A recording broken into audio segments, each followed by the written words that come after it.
Dice la palabra de Dios: pero recibiréis poder cuando haya venido sobre vosotros el Espíritu Santo, y me seréis testigos en Jerusalén, en toda Judea, en Samaria y hasta lo último de la tierra. Repito, pero recibiréis poder cuando haya venido sobre vosotros el Espíritu Santo, y me seréis testigos en Jerusalén, en toda Judea, en Samaria y hasta lo último de la tierra. Aquí el Señor Jesucristo está hablando con sus discípulos antes de partir, y les está hablando, les está diciendo lo que va a suceder con ellos. Y ahorita vamos a ver por qué les dice esto: pero recibirán poder. Les dice esto, y también les dice que van a ser testigos de Él, y les da indicaciones en dónde. Lo que nosotros vamos a ver, si Dios nos lo permite en esta mañana, es qué es lo que necesitamos para ser testigos de Jesucristo, o cómo podemos llegar a ser testigos de Jesucristo. Y quiero que cierre sus ojos, se incline su rostro para que hagamos una oración y pongamos este tiempo, aunque ya nuestro hermano Juan oró, pero pongamos este tiempo en manos de Dios, y sobre todo que le pida a usted a Dios por mí, para que Él me capacite y me habilite para poder exponer este tema, esta palabra que Dios nos está dando esta mañana. Nuestro Padre Celestial, te alabamos y te bendecimos, y te damos gracias en el poderoso nombre de tu Hijo amado Jesucristo, Señor, y ponemos este tiempo en tus manos, Dios, dándote gracias de antemano, porque tú has puesto en nuestro corazón el venir a esta reunión, Padre. Hoy venimos con un corazón dispuesto a alabarte, a bendecirte, a glorificarte, a darte a ti toda la gloriación, porque solamente tú la mereces. Ponemos este tiempo en tus manos y te pedimos, Señor, que seas tú el que nos hable en esta mañana, en este día, que seas tú quien toque nuestro corazón, que seas tú, Señor, quien expongas tu palabra, Señor, a través de este siervo que anhela con todo su corazón poderte servir, Señor, con excelencia. Y te pido, Padre, yo en lo personal, que obres en mi vida, Señor, para que seas tú usándome como un instrumento tuyo. Quita, Señor, todo cansancio, toda cosa que nos pueda distraer, y que estemos atentos, Señor, a recibir tu palabra. Te lo pido en el nombre bendito de Jesús. Amén, Señor. Y amén. Bueno, quienes estamos atentos, y creo que todos nosotros, acerca de lo que está escrito en la palabra. Sí, toman a este niño por favor tantito para que no nos distraiga.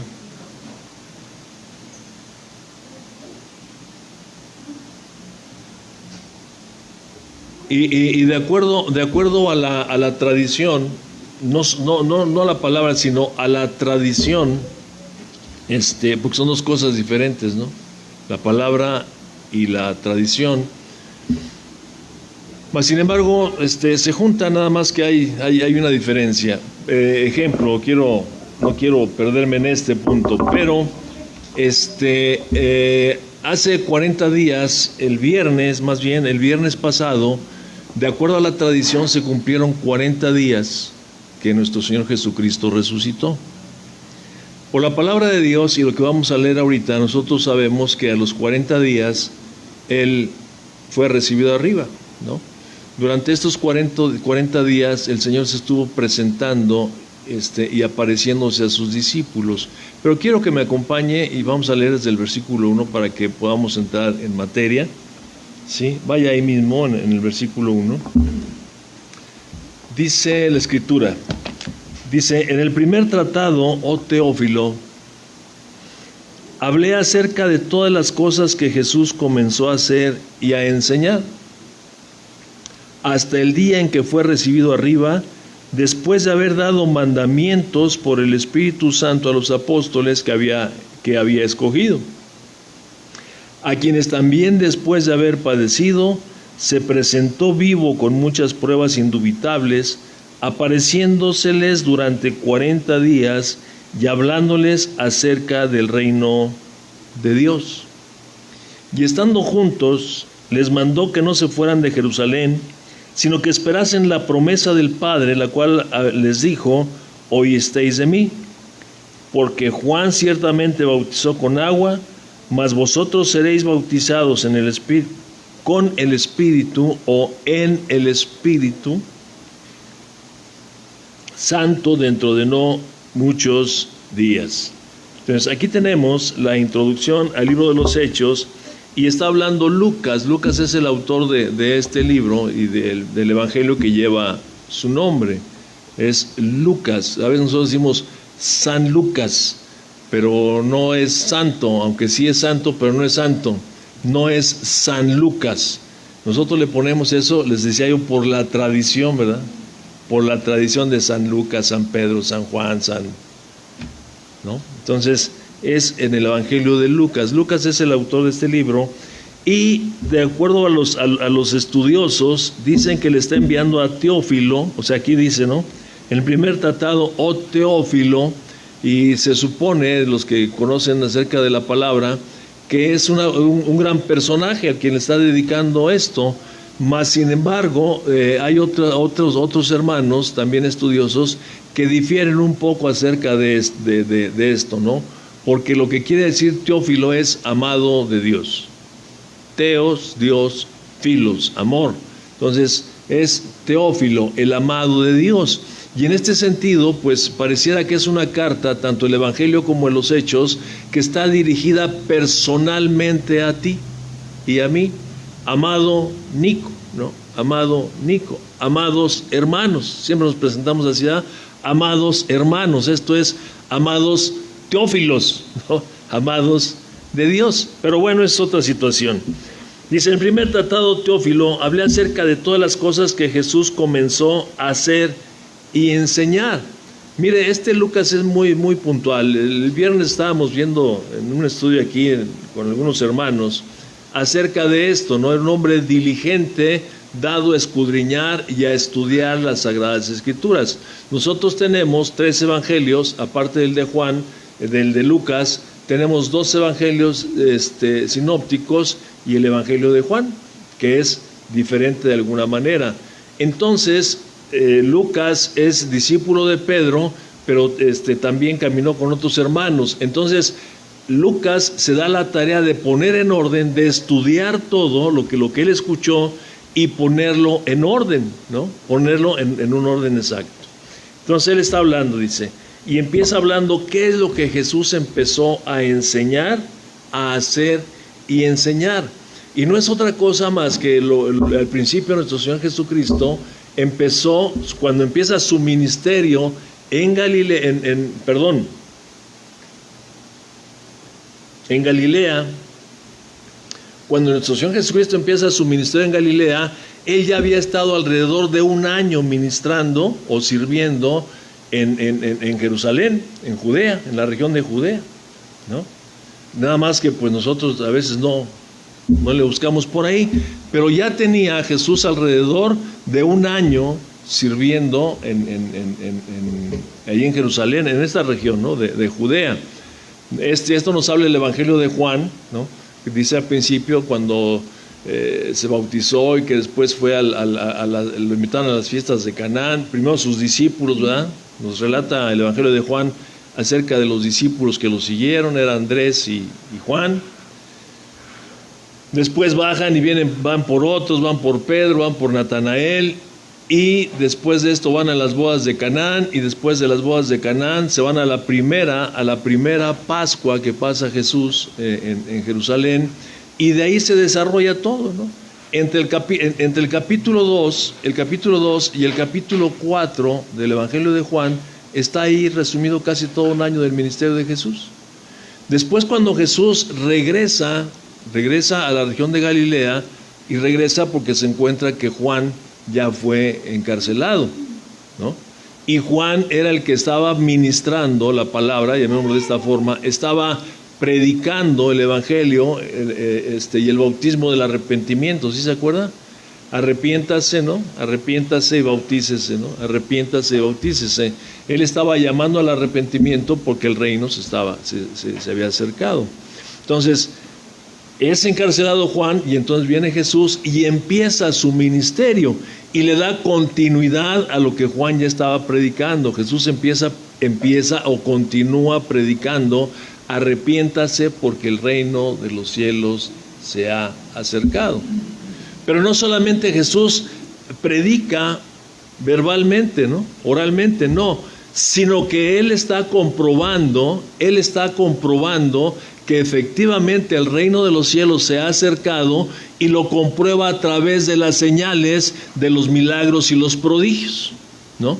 Como estaba escrito en el profeta Isaías, que cuando el reino viniera iban a acontecer ciertas cosas. ¿Se acuerda cuando Juan está en la prisión y manda a 2 de sus discípulos a que le pregunten a Jesús: ¿eres tú el que había de venir o esperamos a otro? Porque pues Jesús había venido a sacar a los presos de la cárcel y Juan estaba en la prisión y no veía claro, ¿no? Tal vez por esa razón, o no sé por cuáles otras, entró en duda y le manda a preguntar a Jesús. Y Jesús lo único que contestó no fue sí yo soy o no soy. Simplemente Jesús dijo: vayan y díganle a Juan lo que ustedes están viendo, que los ciegos ven, que los cojos andan, que eran las señales, unas de las señales cuando el reino viniera aquí a esta tierra o viniera al pueblo de Israel. Entonces son las cosas que Jesús empieza a decir y a hacer, o a hacer y a decir. Predica el evangelio del reino y lo confirma con hechos, con milagros, con prodigios. Por eso aquí está escribiendo Lucas y dice que comenzó a hacer y a enseñar. ¿Hasta cuándo hizo esto nuestro Señor Jesucristo? Dice el versículo 2: hasta el día en que fue recibido arriba.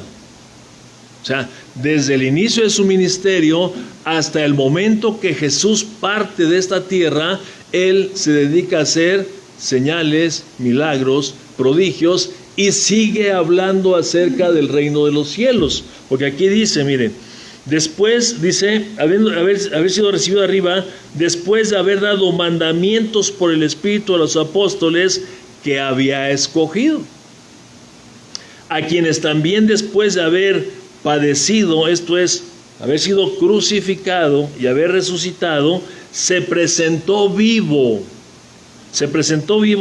con muchas pruebas indubitables, apareciéndose durante ¿cuántos días? 40 días, y hablándoles acerca del reino de Dios. Esto es, al principio del ministerio Jesús predica del evangelio del reino, y al finalizar su ministerio sigue predicando acerca del reino. No tiene otra predicación Jesús que dar más que el evangelio del reino. Por eso dice: arrepiéntase porque el reino de los cielos se ha acercado. En Marcos capítulo 1, verso 15, lo dice de manera diferente, ¿verdad? Pero al final de cuentas es lo mismo. El tiempo se ha cumplido, ¿no? Y dice: arrepiéntase y crea en el evangelio. ¿Por qué es tan necesario la predicación del arrepentimiento? Ya lo veíamos nosotros el otro día, ¿no? ¿Por qué es tan necesaria la predicación del arrepentimiento? Y es algo que tú y yo tenemos que tener bien claro cuando vayamos a cumplir los mandamientos que Jesús nos mandó, y aquí vamos a ver ahorita cuáles son esos mandamientos. A grosso modo, no los vamos a desglosar porque son más de 250 mandamientos, ¿ok? Y contenidos en 3 solamente, que los vamos a ver. Entonces, ¿por qué es tan necesario el arrepentimiento? Mire, porque si una persona no se arrepiente de lo que fue su vida pasada, jamás va a poder entrar a una novedad de vida. Jamás. Si no hay arrepentimiento, no puede haber perdón de pecados. Si no hay arrepentimiento es porque no hay una convicción. O sea, estoy convencido de mi pecado, estoy convencido del daño que me ha ocasionado mi pecado, del daño que he ocasionado y que tal vez sigo ocasionando, y me arrepiento de ello. Entonces voy y confieso mi pecado. El sacrificio de Cristo en la cruz del Calvario surte efecto en ese momento, y mis pecados son perdonados por la muerte de Cristo y lavados con la sangre preciosa de Él. Pero si no me arrepiento, entonces sigo muerto en delitos y pecados. ¿Sí estamos ahí en eso? Podremos ser lo que usted quiera y podemos, y lo repito una y otra vez, podemos conocer la Biblia desde el principio, desde Génesis 1 hasta la última letra, hasta el amén de Apocalipsis. Y podemos memorizarlo y saberlo y dar conferencias al respecto. Pero en tanto que no haya un arrepentimiento y no haya un nuevo nacimiento, seguimos muertos en delitos y pecados. Y esta es una realidad terrible y tremenda que nosotros estamos viendo y seguimos viviendo máxime en este tiempo, ¿no? Si nosotros leemos las Escrituras, sabemos que esto que estamos viviendo nosotros en términos generales no es nada nuevo, que esto ya está dicho por el Señor. Esto ya está dicho, pero no por el hecho que ya esté dicho, que ya esté profetizado, ¿no? Que por haberse multiplicado la maldad, el amor de muchos se enfriaría, quiere decir que tú y yo seamos conformistas y no vayamos hacia adelante buscando la perfección y buscando la madurez, porque esa es nuestra responsabilidad. El ser diferentes día con día, día tras día. Yo tengo que estar, y ahorita lo entonábamos, día con día yo tengo que estar muriéndome a mí mismo para que la gracia de Dios se siga manifestando en mi vida. No estoy diciendo que la gracia de Dios va a terminar, no. Estoy diciendo para que se manifieste día con día en mi vida. Porque a veces pareciera que en lugar de estar en la gracia, vivimos en la vil desgracia por los trágicos acontecimientos de nuestra vida. Entonces, esto es lo que Jesús está predicando, y aquí nos está hablando Lucas. Dice que el día que fue recibido arriba, antes de haber recibido, ¿qué es lo que dice? Que dio mandamientos por el Espíritu Santo. ¿Y cuáles son estos mandamientos que Jesús dio por el Espíritu Santo? Si usted se da la tarea de ver desde el momento de la resurrección, la narrativa bíblica, en el Evangelio de Mateo, en el Evangelio de Lucas, en el Evangelio de Marcos y en el Evangelio de Juan, usted se va a encontrar que al único que le dio mandamientos, dio mandamientos de que mete tu mano y no, eso, ¿no? A Tomás. Pero mandamientos expresos que le haya dado a alguien, solamente se los dio, puede estar equivocado, solamente se los dio a Juan, a Pedro. Cuando lo confronta y le dice, Pedro, ¿me amas? Sí, Señor, yo te amo, sabes que te amo, ¿no? Dice, bueno, si me amas, entonces apacienta a mis corderos. Ahí está un mandamiento, de apacentar a los corderos. ¿De qué es lo que le está hablando Jesús? Mire, vamos para allá. Juan capítulo 21.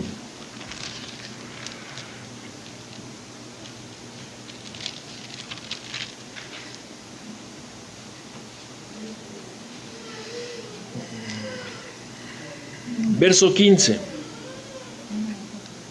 Dice, cuando hubieron comido, Jesús dijo a Simón Pedro, Simón, hijo de Jonás, ¿me amas más que estos?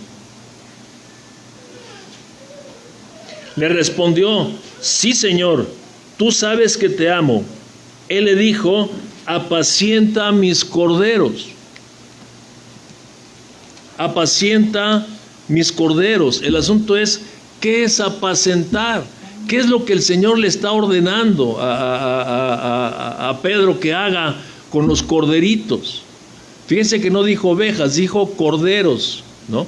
Que es la oveja pequeñita. La oveja pequeñita necesita comer comida tiernita, que no le haga daño.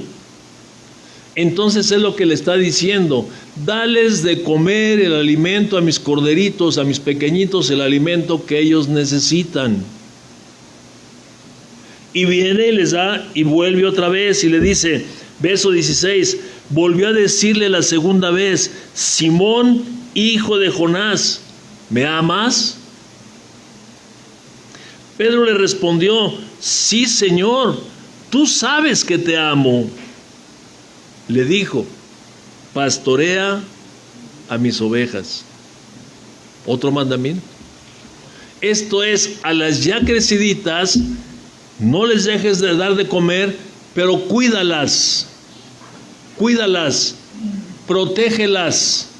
El pastor no solamente tiene cuidado de qué es lo que la oveja come, sino que también cuida de su integridad física y de todo lo que compete a la oveja. Si es necesario, le va a dar un varazo a la oveja. ¿Y tendrá la autoridad el pastor de hacerlo? Claro que sí. ¿Por qué lo puede hacer el pastor? Para cuidar de la integridad de la oveja, porque las ovejas somos miopes, no vemos bien, nos podemos distraer y nos perdemos con mucha facilidad. Somos cabezonas y testarudas. Entonces el pastor, cuando la ovejita no quiere obedecer, coge la vara, ¡zum!, le atiza un varazo y la jala y la trae otra vez al rebaño. Cosa que a veces, mire, voy a hacer hincapié en esto, cosa que a veces nosotros como ovejas en la iglesia no lo podemos entender. Por eso es cuando resentimos y a veces odiamos a las personas que nos predican la palabra de Dios, porque creen, ya me agarró de bajada, ya me trae, ¿no? Y quién sabe, y empiezas a murmurar y a criticar en lugar de recibir la palabra de Dios como tal,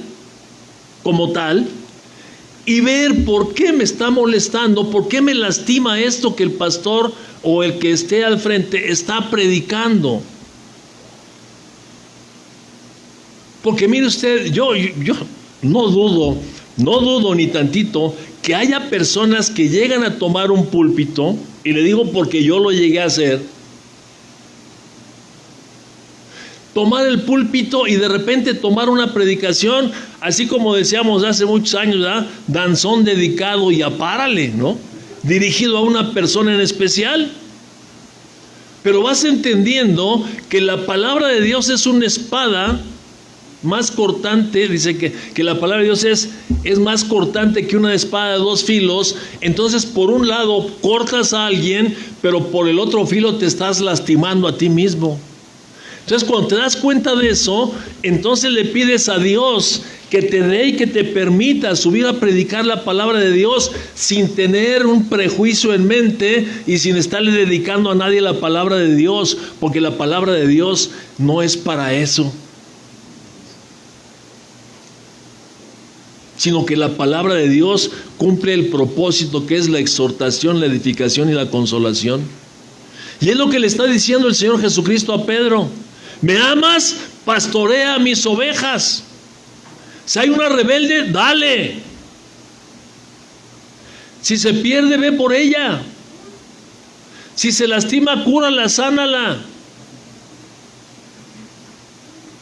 2 mandamientos. Y le da un tercer mandamiento.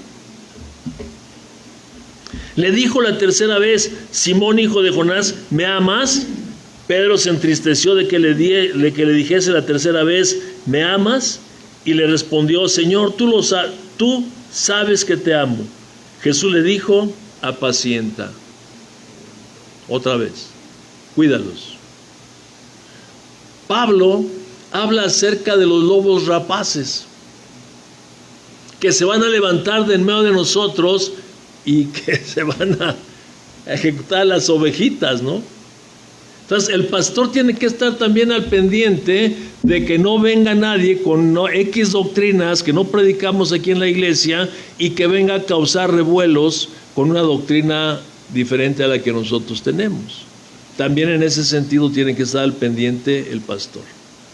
Pero si usted va y busca, y le repito, puedo estar equivocado, yo no encuentro otros mandamientos más que los que les da al final antes de partir. Regresamos a Hechos.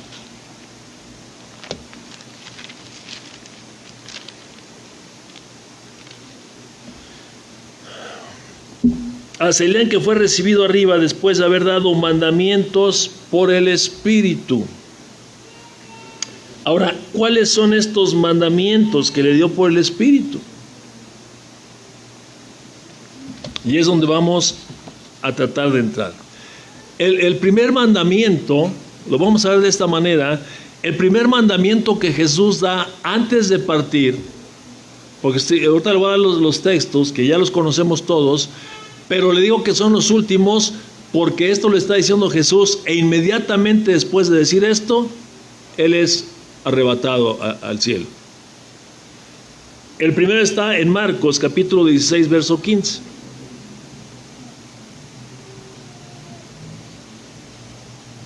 Y les dijo: vayan por todo el mundo y prediquen el evangelio a toda criatura. Son dos mandamientos en uno. Vayan por todo el mundo.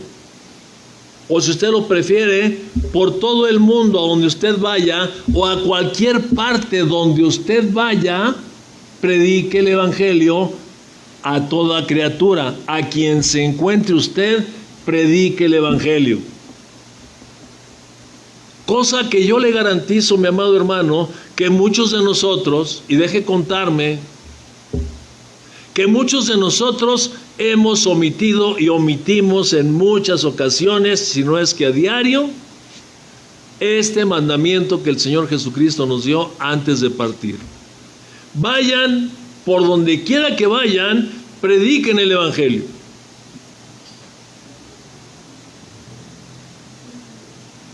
Por donde quiera que vayan, prediquen el evangelio. Hace días, en uno de los estudios que están tomando, y lo invito a que entre los lunes a las 8 de la noche en el Face. Está dando Alberto Acevedo un estudio muy bonito, le estoy dando, haciendo publicidad. Entre, ya le había dicho hace un par de meses, entre al estudio de Apocalipsis. No se va a arrepentir. Pero hace unas semanas atrás, al terminar el estudio, se hacía una pregunta: ¿por qué se predica tan poco el evangelio de Jesucristo en la actualidad? Y ahorita vamos a ver por qué. Y la otra pregunta era: ¿por qué hay mucha gente o muchos entre los hermanos que no se arrepienten? Ya se los dije, ¿verdad? De entrada, si no se arrepiente, no es brother. Ni siquiera primo lejano. Porque si se arrepiente y cree en Jesús y lo recibe, es hijo de Dios y es su hermano. Pero si no, pues quién sabe quién sea. Bueno, quién sabe quién sea su papá, ¿no? Sí sabemos quién es su papá, pues, pero... Ok. Entonces, el segundo mandamiento, o el segundo grupo de mandamientos, lo sabemos, está en Mateo 28, versos 19 y 20. Dice, por tanto es porque en el verso anterior dice: toda autoridad me ha sido dada en el cielo y en la tierra. Toda la autoridad le fue dada a Jesús en el cielo y en la tierra. Por tanto, dice, por esto yo te mando. Por tanto, dice, ve, que es el primer mandamiento. Ahí, ve y haz discípulos. Esto es, hacer seguidores de Jesús. A Marco solamente le dijo, ve y predica a toda criatura. Pero aquí en Mateo le está diciendo, ve, predica, ve y haz discípulos. Esto es, para ser un discípulo, mire, no estoy hablando nada que no hayamos hablado muchas veces desde este púlpito, pero es por la ocasión, ¿no? No solamente es predicar, porque de pronto vamos, ok, sí, yo voy a hacer caso al Señor y a partir de hoy voy a predicarle a todas aquellas personas que el Señor me ponga enfrente. Porque déjenme decir otra cosa, ¿no? Tampoco podemos ir por la vida haciendo lo que el Señor Jesucristo nos habla ahí en la parábola del sembrador. Hablando y sin darnos cuenta dónde cae la semilla, porque puede caer junto al camino. Le estamos hablando a alguien que ni en cuenta, ¿no? Pero a partir de hoy voy a predicarle el evangelio. Y le predicas el evangelio y la persona creyó, se arrepintió y creyó. y de pronto lo dejamos. Ah, ya creyó. Y como que lo apuntas en tu libretita, ¿verdad? Uno más para Cristo. Y lo apuntas en tu libreta como una estadística para que se la presentes al Señor el día del tribunal de Cristo. Mira, Señor, cuántas cosas hice por ti. Pero no es eso lo que el Señor está mandando. Dice, predica y hazlo, discipúlalo. Discipúlalo. Enséñale, dice aquí adelante, enséñale de qué manera lo vamos a discipular.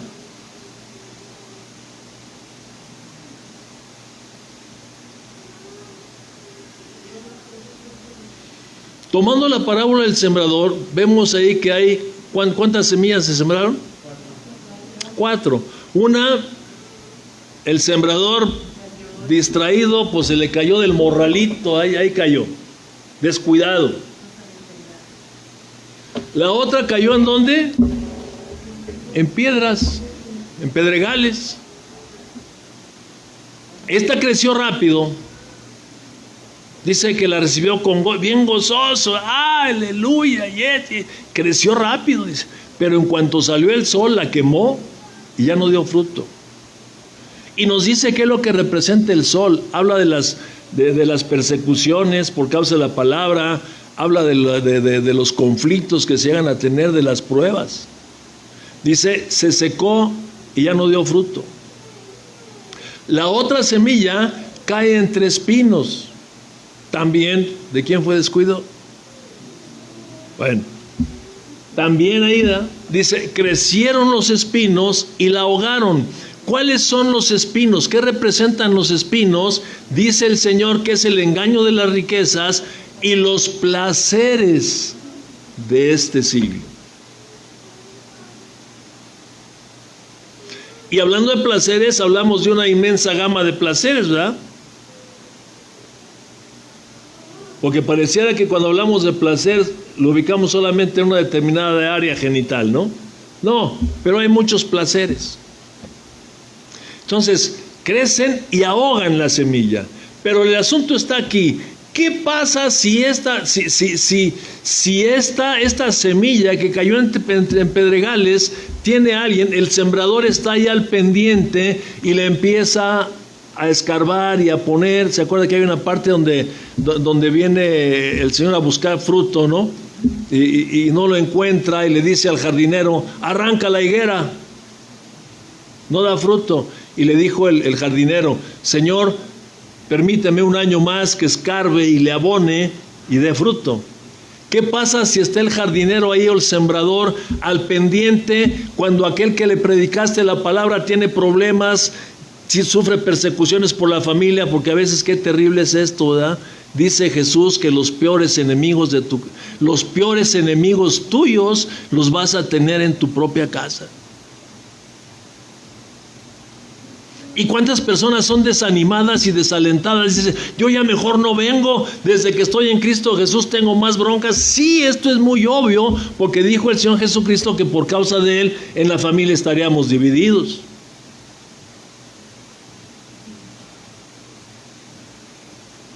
Entonces, pero si hay alguien ahí que te esté cachando, que te esté ayudando, que te esté aconsejando, que te esté ministrando la palabra en esos momentos de aflicción y tribulación, pudiera ser que se dé el fruto.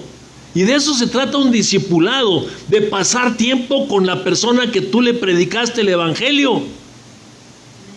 No venirlo a botar aquí a la iglesia y hay que se encargue el pastor. No, es tu responsabilidad y es mi responsabilidad. Aquí no dijo, ve y predica el evangelio y al que creyere se lo llevas al pastor para que lo discipule. Vas y lo dejas el día domingo ahí y te desentiendes de él. ¿Es así? No, no es así. Entonces, se pudiera dar. Mire, ahí teníamos, ya le he platicado en alguna ocasión, ahí en la casa de la Ciudad de México,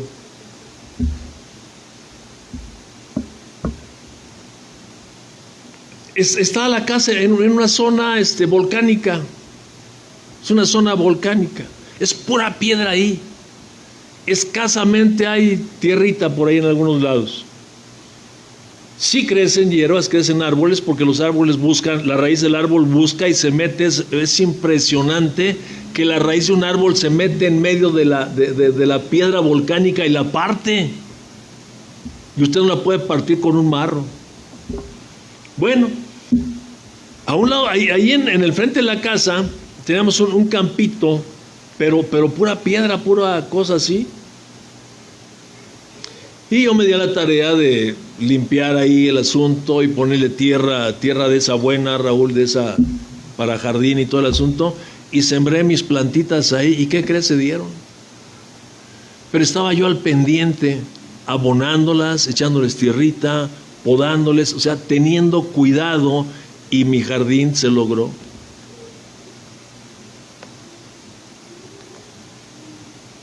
Y ese es el asunto. Si estamos al pendiente de la persona que le predicamos, seguramente va a poder dar fruto. Ok, entonces, ve y haz discípulos. ¿Discípulos de quién? ¿De mí? ¿Discípulos de quién? ¿Le vamos a enseñar las doctrinas de Benny Hinn, del predicador de Tepito? ¿Le vamos a predicar de quién? Tenemos que hacer los seguidores de Jesucristo. Y para que tú y yo hagamos un discípulo de Jesucristo, primero necesitamos conocer nosotros a Jesucristo, porque ¿de quién le vamos a hablar? Aquí dice, enséñale todas las cosas que yo te he mandado. Pero ¿cuáles cosas nos ha mandado Jesús?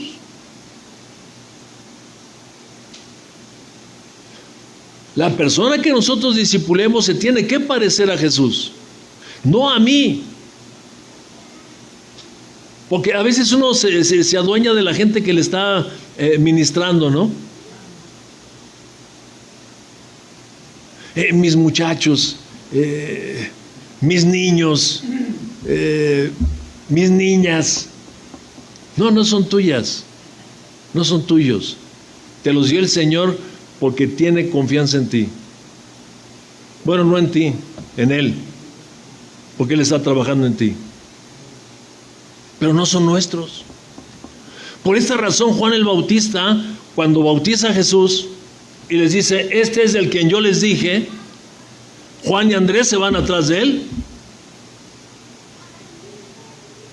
Porque Juan entendió que no eran sus discípulos, eran discípulos del Señor, y él tenía que dejar que partieran con el Señor. Con los hermanos que hace años el Señor nos permitió discipular y que salieran de aquí del estado de Guanajuato a otros estados a continuar con el ministerio de cárceles o a empezar un ministerio allá en las prisiones. En el momento que salieron de aquí, mire, seguí con la amistad con ellos, hablándoles por teléfono, comunicándome con ellos, pero en el momento que salieron de aquí, salen de la autoridad que Dios me había dado sobre ellos, salen y pasan a estar bajo la autoridad de mi pastor, que en la gloria del Señor está. Y yo me hice a un lado para no entorpecer la obra de Dios a través de Jaime con ellos. Y eso lo entendió Juan, que la gente que le ministramos no nos pertenece, que ustedes no son mis ovejas, ustedes son las ovejas del Señor, y por lo consiguiente yo tengo que dirigirme a usted con todo el respeto y con todo el amor que soy capaz de tener aquí en mi corazón o permitir que fluya a través de mí. Aunque la palabra le parezca dura y aunque yo le parezca lo que le parezca, créame que cuando le hablo con mi corazón en la mano. Como usted lo reciba, ya es asunto suyo, ya es responsabilidad suya. Aquí no hay nada de que, es que me hiciste sentir. Yo no tengo poder para hacerte sentir nada. Tú sientes lo que quieres sentir en tu corazón de acuerdo a cómo está tu mente y de acuerdo a cómo recibes las cosas. Entonces dice, ir a hacer a todas las naciones, dice, bautízalos en el nombre del Padre, del Hijo y del Espíritu Santo, y da, dice, enséñales todas las cosas que yo te he mandado, y da la promesa: he aquí, yo estoy contigo todos los días hasta el fin del mundo. ¿De qué manera está Jesús en nosotros? Está espiritualmente, y está, bueno, es espiritual, está dentro de nosotros a través de su palabra, dentro de nosotros a través de su Espíritu Santo, que lo vamos a ver ahorita, ¿no? Ok, entonces esos son los mandamientos que el Señor les da antes de partir, y inmediatamente parte, ¿no? Pero antes de irse les dice algo, miren, que está ahí, en el verso 4. Dice, y estando juntos, les mandó ¿qué? Que no se fueran de Jerusalén. Hechos 4. Que no se fueran, ¿de dónde?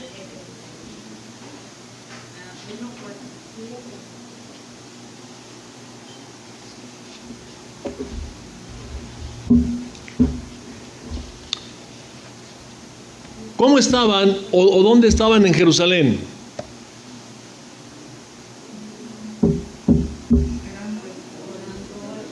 Estaban congregados, ¿no? Estaban congregados y dijo, no se vayan de Jerusalén, ¿no? Permanezcan unidos. Esto es otra, ¿qué es? Unidad. Unidad. Dice, esperen la promesa del Padre, la cual oyeron de mí. Ahora, pues todos nosotros sabemos cuál es la promesa del Padre. Sabemos que es el Espíritu Santo, pero Él nos lo dice de esta manera en Juan 14, 16, ¿no?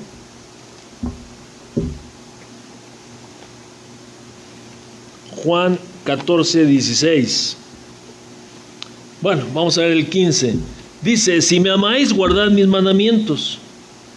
Y yo rogaré al Padre, y os dará otro consolador. ¿Para que esté con quién? Siempre y cuando no peques.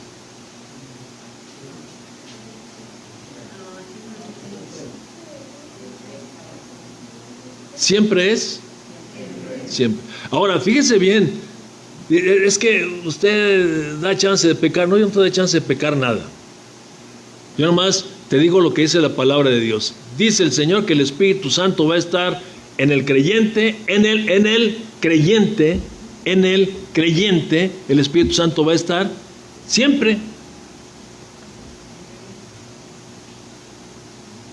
Y de acuerdo a su forma de vida, va a estar lleno del Espíritu Santo, esto es, fuerte en el Espíritu Santo va a estar contristado o el Espíritu Santo va a estar apagado, pero no se va. Entonces dice Jesús que va a rogar al Padre para que les dé otro consolador. Dice ahí adelante, en el 17, dice, el Espíritu de verdad, el cual el mundo no puede recibir porque no le ven ni le conocen. Pero vosotros, ¿qué?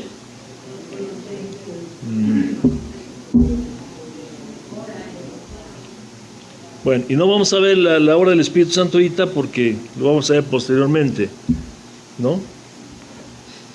En Juan 15, 26, sí quiero que me lo lea, por favor, vuelve a hablar acerca del Espíritu Santo.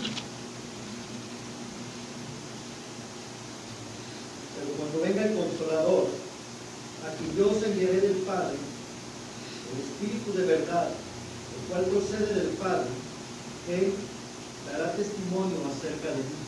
Ok, el Espíritu Santo viene a dar testimonio ¿de quién? De Jesús. Ponga atención en esto porque ahorita lo vamos a ver.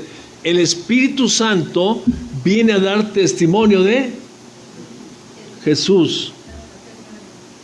El Espíritu Santo viene a dar testimonio de Jesús. Me voy a adelantar para no dejarlo ahí. ¿Qué quiere decir esto? Que si tú no tienes el Espíritu Santo de Dios, ¿puedes ser testigo de Jesús? Ándele. Mira, podrás hablar de Jesús,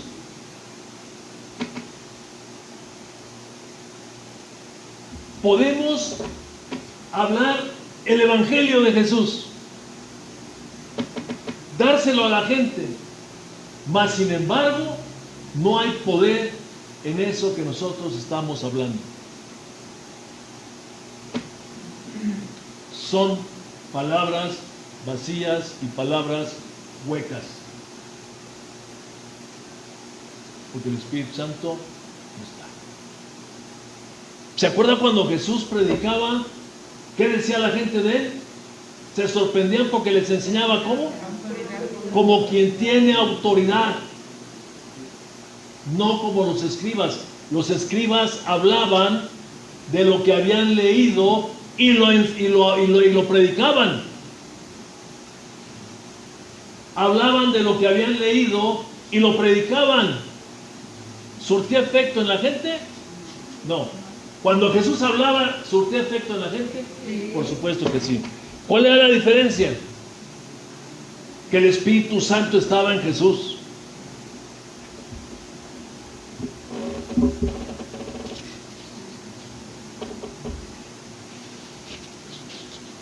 Conocí una pareja hace tiempo y mira qué bueno, que ellos a su manera andaban predicando y predicando. Pero ellos literalmente se aplicaban esto.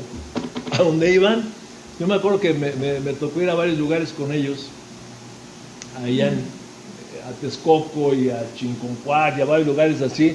Me tocó ir con ellos allá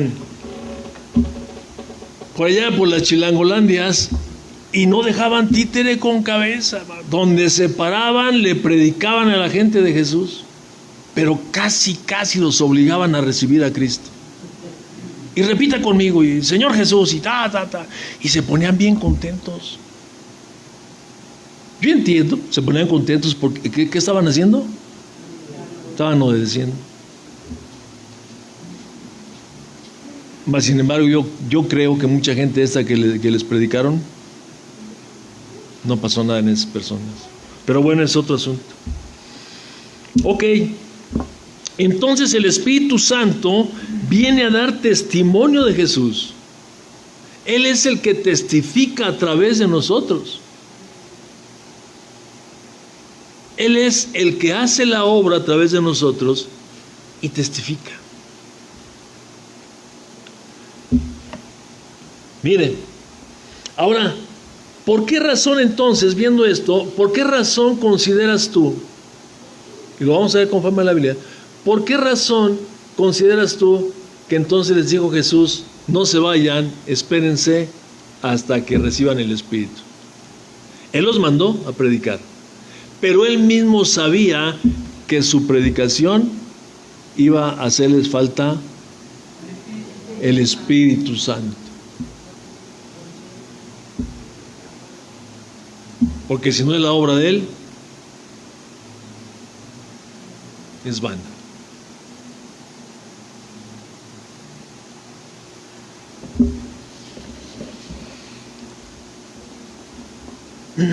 Ay, estoy acá. Vaya para Hechos otra vez. Ya voy a terminar,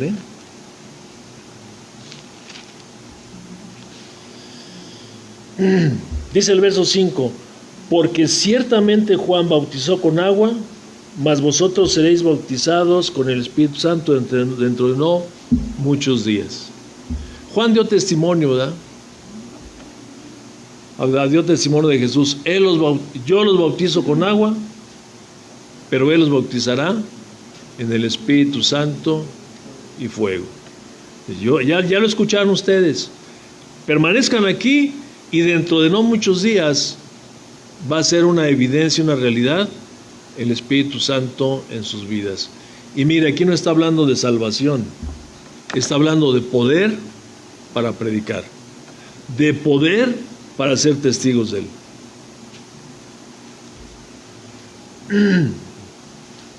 Entonces los que se habían reunido le preguntaron diciendo: Señor, ¿restaurarás el reino de Israel en este tiempo? Y él les dijo: no os toca a vosotros saber los tiempos ni las sazones que el Padre puso en su sola potestad. Ellos esperaban que Jesús viniera a quitar a los romanos, a vencerlos, quitarlos y establecer el reino, ¿no? Pero les contestó el Señor: no les toca a ustedes, ¿no? A ustedes no les toca esto. Ellos están esperando que el reino sea establecido. ¿Qué va a pasar cuando el reino se estableciera o se establezca en Israel? ¿Qué va a pasar? Bueno, todos los opresores y todos van a ser quitados. Al menos en ese momento ellos esperaban eso. ¿Y qué iban a recibir entonces ellos? Iban a tener libertad, iban a tener poder, ¿no? Ya no iban a estar bajo el yugo de nadie, iban a ser libres. Pero están esperando un reino físico. Y Jesús les dijo en Juan 8, si el Hijo los libertare, seréis verdaderamente libres. ¿Libres? Nosotros no hemos sido esclavos de nadie. Estaban bajo el yugo opresor de Roma y no se daban cuenta. Y Jesús les dijo, bueno, yo no estoy hablando de esa libertad. Yo te digo que el que hace pecado, esclavo es del pecado. Pero si el Hijo te libertare, seréis verdaderamente libres. Está hablando de un reino espiritual, ¿no? Yo te voy a dar la libertad. Por eso les dice, tranquilo, tranquilo, tú deja de estar padeciendo si el reino aquí para que tengas libertad y poder. Y no, tranquilo, yo te voy a dar poder. ¿Poder para qué? Para eso precisamente. Libertad, autoridad. Tranquilo. Vas a recibir el poder cuando venga sobre ti, sobre vosotros, el Espíritu Santo. Y entonces dice, y me van a ser testigos. Entonces estamos que está hablando de poder para gobernar en un reino espiritual. En Lucas 10:19, cuando regresa los 70, que otros dicen que fueron 72, mi Biblia dice que son 70, dice que regresaron y le dieron su informe, ¿verdad?, al Señor. ¿No? Estaban bien contentos. Señor, el demonio se nos sujeta en tu nombre. El Señor también les contestó, ¿no? No te maraville eso, ¿no? Sorpréndete y maravíllate, asómbrate, regocíjate, forma parte también del mismo verbo, de que tu nombre esté escrito en el libro de la vida. Y luego les dijo, he aquí, os doy poder, ¿para qué? Hollar serpientes y escorpiones y sobre toda fuerza del enemigo. Ningún enemigo te va a oprimir, ni te va a esclavizar, ni te va a atar, porque con el poder del Espíritu Santo vas a ser libre si tú quieres. Si tú quieres. Si tú no te dejas atrapar.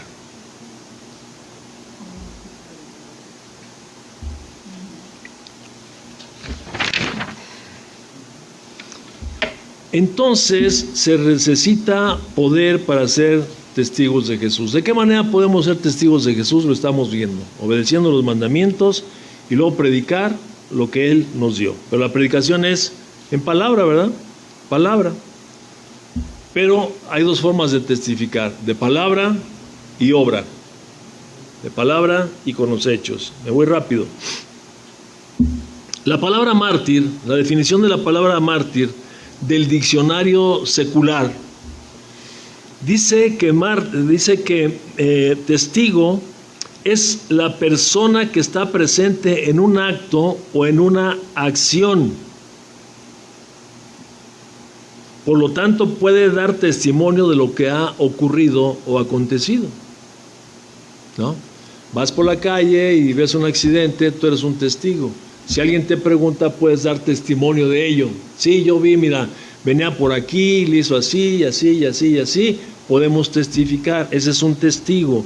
El diccionario bíblico cambia mucho al respecto. Ahora que habla de lo mismo, dice que la definición de testigo usa la palabra martos, de donde viene mártir. Y mártir es el que da la vida por una causa. Entonces, para ser nosotros testigos de Jesús, tenemos que dar nuestra vida. Ya hace semanas que predicamos de eso, lo predicó Nico, ¿no? El que viene en pos de mí, nieguese a sí mismo, tome su cruz y sígame. Martos. ¿Quién es un testigo de Jesús? Aquel que renuncia a su vida para dar testimonio de que Jesús vive en él. Esto es una vida transformada. Por eso vemos que si no hay espíritu, pues no pasa nada. ¿Ok? Entonces, les decía yo al principio que para ser testigo de Jesús debemos de tener un buen conocimiento de él. Y vamos a ver de qué manera. La primera carta del apóstol Juan, capítulo 1, verso 1, dice Juan, lo que era desde el principio, lo que hemos oído, lo que hemos visto con nuestros ojos, lo que hemos contemplado y palparon nuestras manos tocante al verbo de vida. Lo que era desde el principio, haciendo alusión que en el principio, ¿qué? Era el verbo, y el verbo era con Dios, y el verbo era Dios. Dice, lo que era desde el principio, que el verbo era con Dios, y el verbo es Dios, dice, nosotros lo vimos, lo oímos, dice primero, lo oímos. ¿Oyeron hablar a Jesús? Lo oyeron hablar. Después dice, lo vieron. ¿Con qué? Con los ojos. Pero después dice que lo hemos contemplado y palpado. Fíjese bien en esto. Oír no es contemplar, ni meditar, ni reflexionar, ¿verdad? Por eso habla de una contemplación. No fue solamente oír, sino fue escuchar, meditar, contemplar, reflexionar acerca de lo que oyeron. Nosotros podemos escuchar muchas cosas, pero si no meditamos, si no reflexionamos, si no ponemos nuestra atención en eso, se nos va. Ellos no.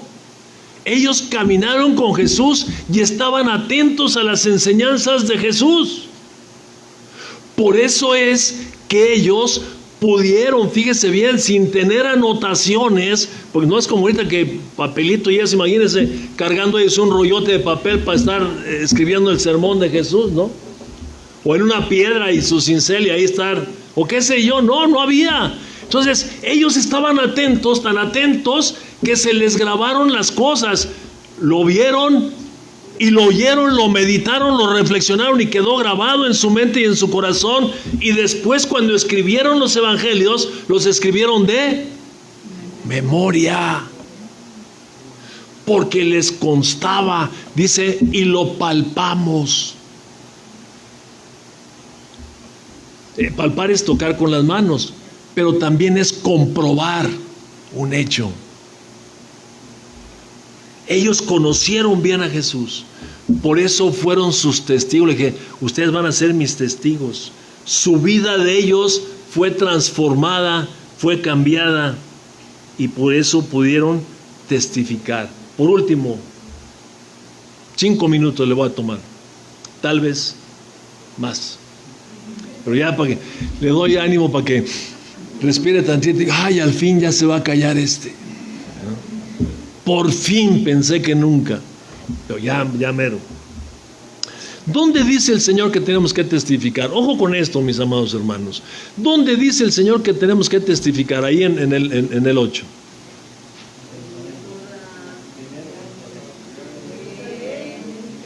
En Jerusalén.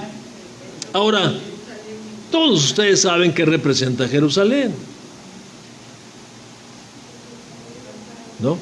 Jerusalén representa nuestro hogar, nuestra casa, los nuestros.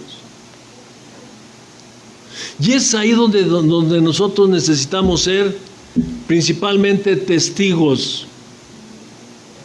Porque le decía, hay 2 formas de testificar: oralmente, verbalmente, y la otra es con el testimonio. Nosotros podemos predicar el evangelio con nuestra boca, pero con nuestros hechos derribamos todo lo que hayamos dicho. La gente va a creer en Jesucristo a través de ti No por lo que tú le digas, sino por lo que te ven hacer a ti.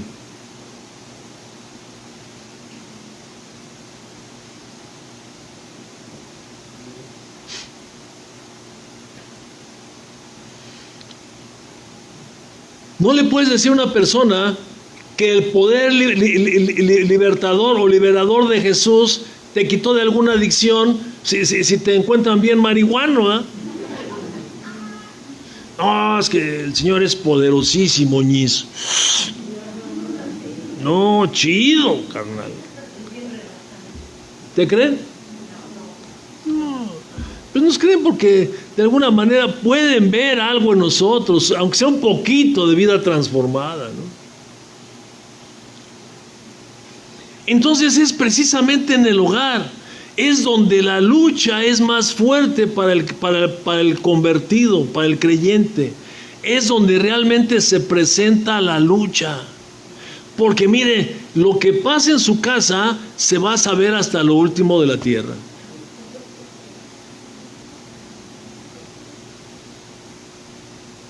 Voy con los hijos. ¿De qué manera los hijos pueden testificar de Jesucristo, ser testigos de Jesús? Pues la Biblia nos dice de qué manera, ¿sí o no? Hijos, honren a su padre y a su madre. ¿Sí? Si la gente ve, o tus amiguitos ven que tú no te sujetas a tus padres, porque ser testigos de Jesús, mire, es ser como Jesús era. Dar testimonio de Él es hablar de su vida, de su muerte y su resurrección.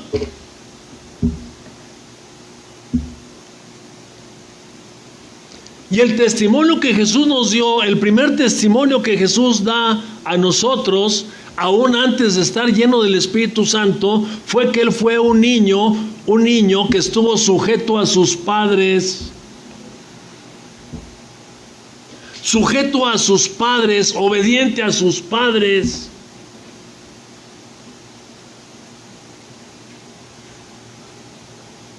Seguramente Jesús se pudo haber enterado de que antes de nacer José no lo quería, ¿verdad? No quería recibir a su mamá. ¿Para cuántos de nosotros, si hubiésemos vivido eso, o de alguna manera, cuando alguien se haya enterado de que fue un hijo no deseado, cuánto rencor le puede guardar al padre o a la madre?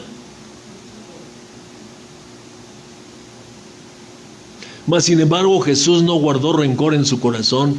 Él estuvo sujeto a su padre adoptivo de tal manera que vivió con él hasta los 30 años y aprendió el mismo oficio del padre. ¿Qué quiere decir esto? Que era su zorrita, era su chalán, era su oficial, era su ayudante de papá, aprendió el oficio del papá.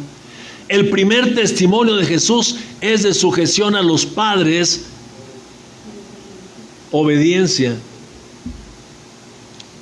Jesús nos da testimonio a nosotros por ser una persona misericordiosa. Ahí lo tenemos, hombre, solamente tenemos que repetirlo y ver, echarle una ojeada al curso, ¿no?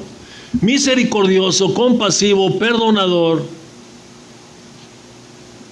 Vemos las características de Jesús y eso es lo que nosotros debemos de testificar. No podemos hablar de que Jesús es misericordioso y nosotros ser implacables. No podemos hablar de que Jesús es perdonador y nosotros vivir resentidos con la gente que nos rodea. No podemos hablar de que Jesús dio la vida por la esposa y nosotros quererle quitar casi la vida a la esposa.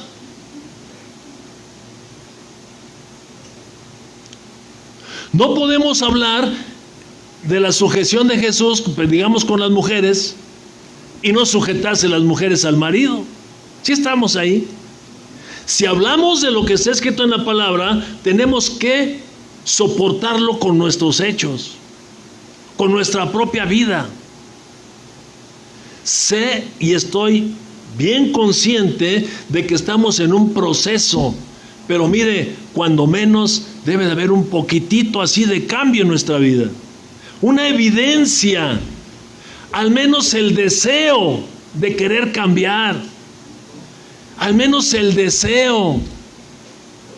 De, por ejemplo, si yo he pecado el día de hoy contra ti, pues cuando menos tener el deseo o tomar la iniciativa de ir y pedirte perdón, obedecer un mandamiento cuando menos, ¿no? O si tú me agrediste y vienes y me pides perdón, pues perdonarte. Algo tiene que haber para que nosotros testifiquemos de Jesús. Pero el testimonio más fuerte es en la casa. Por eso el Señor Jesús dijo, primero en tu casa, porque si logras ser mi testigo en tu casa, vas a ser testigo en todas partes a donde tú vayas. Porque en el hogar es donde se gestan las pasiones a veces más fuertes. De esto les puedo hablar un montón de cosas, algunas que ni me las va a creer. ¿Y sabe cuándo me las creería? Cuando vaya hacia adentro de usted y analice sus pensamientos, sus emociones y sus hechos.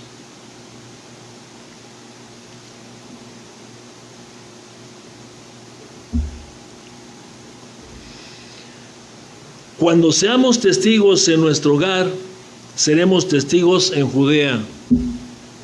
Ahí donde yo vivo, en la casa de ustedes, escucho todo lo que están hablando al otro lado. Y le subí la barda, para que no me escuchen a mí. Le subí la bardota y se sigue escuchando.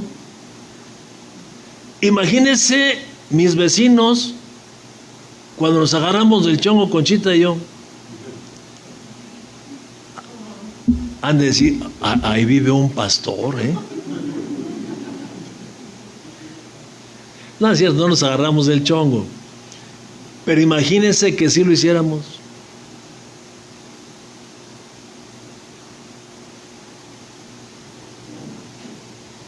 ¿Le estamos predicando el evangelio a nuestros vecinos? No, por el contrario, estamos siendo tropiezo y estamos siendo nosotros partícipes en cuanto el nombre de nuestro Señor sea vituperado por causa de nosotros.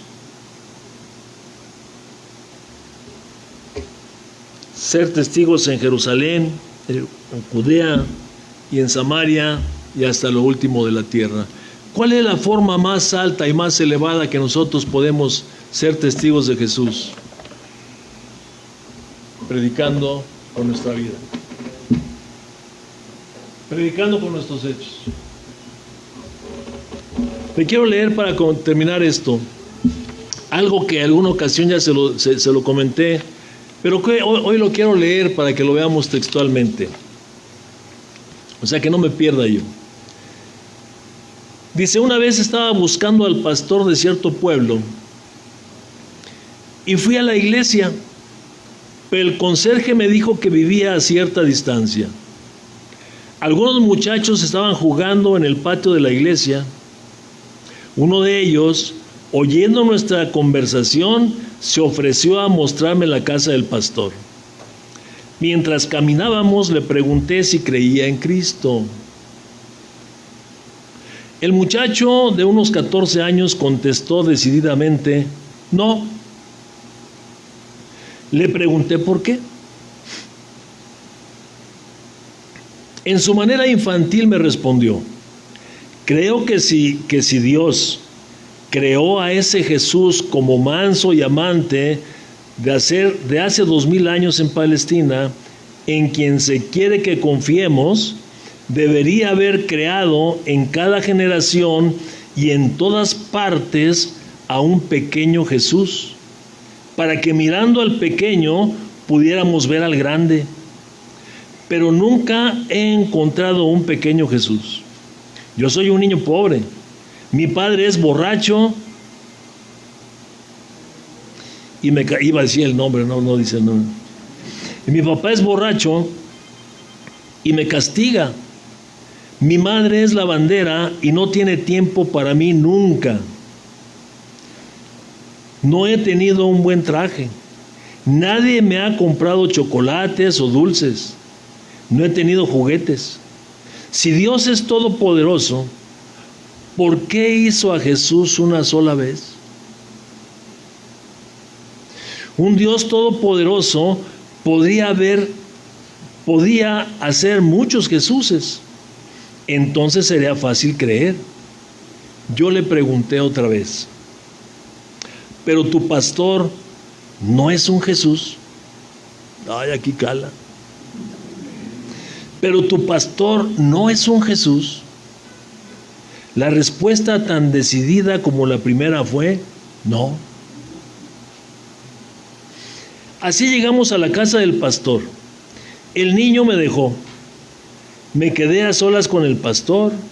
Hablé con él acerca de Cristo, el tema que no tenía interés para él.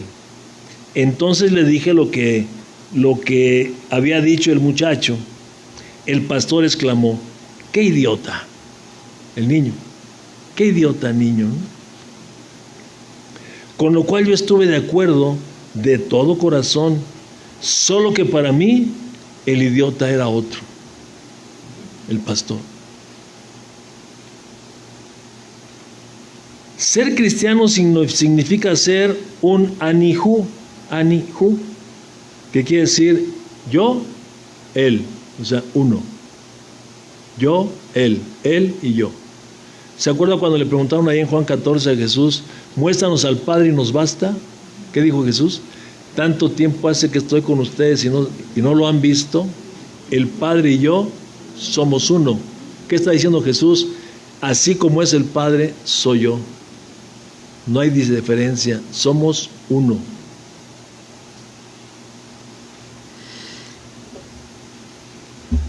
Una íntima unión entre el alma humana y Cristo.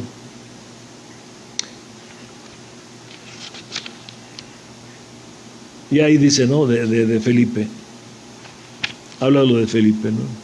Dice, el que me ha visto a mí, ha visto al Padre.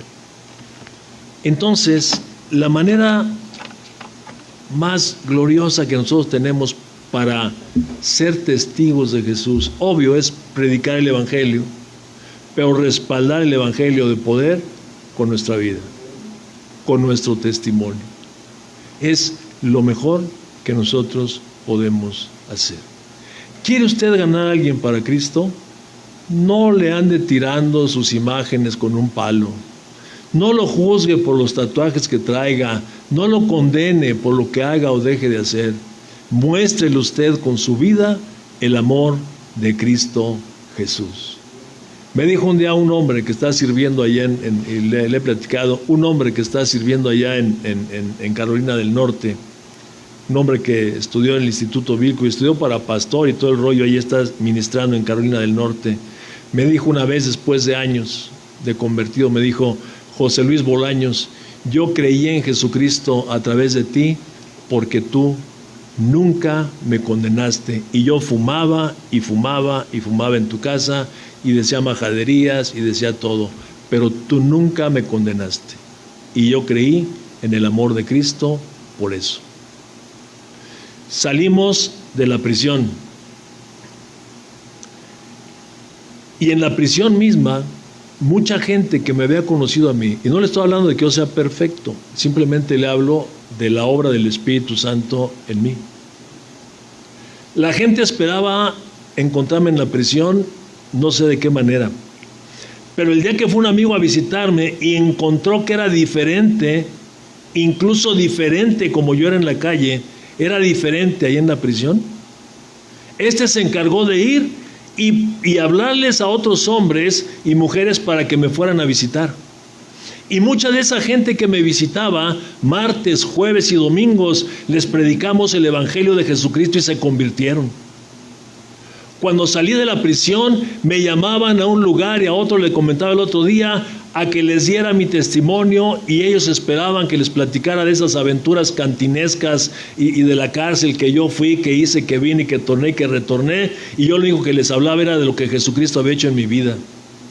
Y la gente se convertía. En una ocasión fuimos a una granja de recuperación que nos invitaron, un día domingo saliendo de la predicación, y fuimos a una granja de recuperación allá por el desierto de los Leones, y estaba la gente así como están ustedes. Y de repente les empezamos a predicar el evangelio. Se lo predicó un hermano que les digo que está en Carolina del Norte, y no pasaba nada, ¿no? Entonces, de repente, así en silencio como está usted, de repente se levantó un hombre de entre todos los que estaban ahí. Había más de 50 gentes. Se levantó un hombre, levantó las manos al cielo y empezó a gritar: perdóname, Señor. Pero gritando: perdóname, Señor, perdóname, Señor. Y empezó a llorar y gritaba. Y algo impresionante sucedió ese día. Empezaron a llorar casi todos los que estaban en ese lugar, y algo impresionante, empezaron a hablar en lenguas, y la gente se arrodillaba y clamaba a Dios y le pedía perdón al Señor. Conchita y yo fuimos testigos de eso.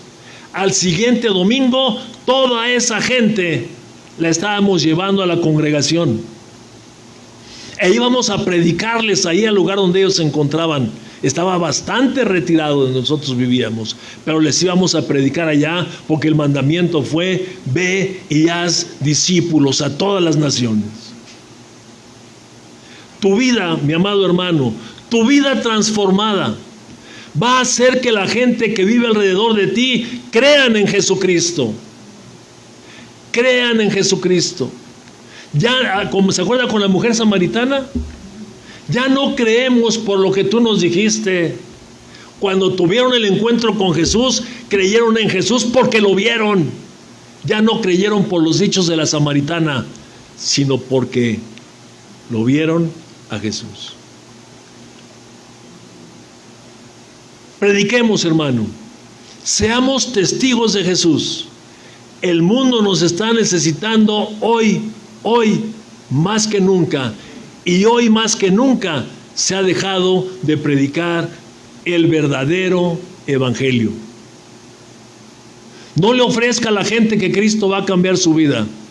Ofrézcale que si se arrepiente, el Señor va a perdonar sus pecados, y entonces su vida sí va a cambiar. Que mientras se siga aferrando a su pecado, se siga aferrando a su vida, no va a pasar absolutamente nada. Vayamos y hagamos discípulos, siendo testigos de Jesús. Primero en nuestra casa, con nuestros vecinos, con la gente que tiene otra religión, y hasta lo último de la tierra. Padre, yo te quiero dar gracias en esta hora, en nombre de tu Hijo amado Jesucristo, Señor, porque me has dado esta grande bendición y este privilegio, Señor, de ser el día de hoy el portador de este mensaje, Padre. Yo te pido, Señor, que a cada uno de mis hermanos le dé la porción, o que nos des la porción que cada uno de nosotros necesitamos. Señor, que con la presencia de tu Santo Espíritu muevas y conmuevas nuestro corazón, Señor, y nos guíes aún hoy en este tiempo al arrepentimiento tal vez de que no hemos hecho caso a tu mandamiento de ir y predicar el evangelio a toda criatura, de ir y hacer discípulos. Hoy, Señor, yo me arrepiento de ello.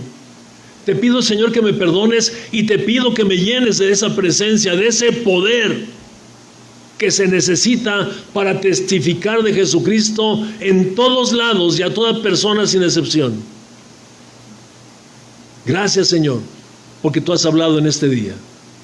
Bendito y alabado eres. Amén, Señor, y amén.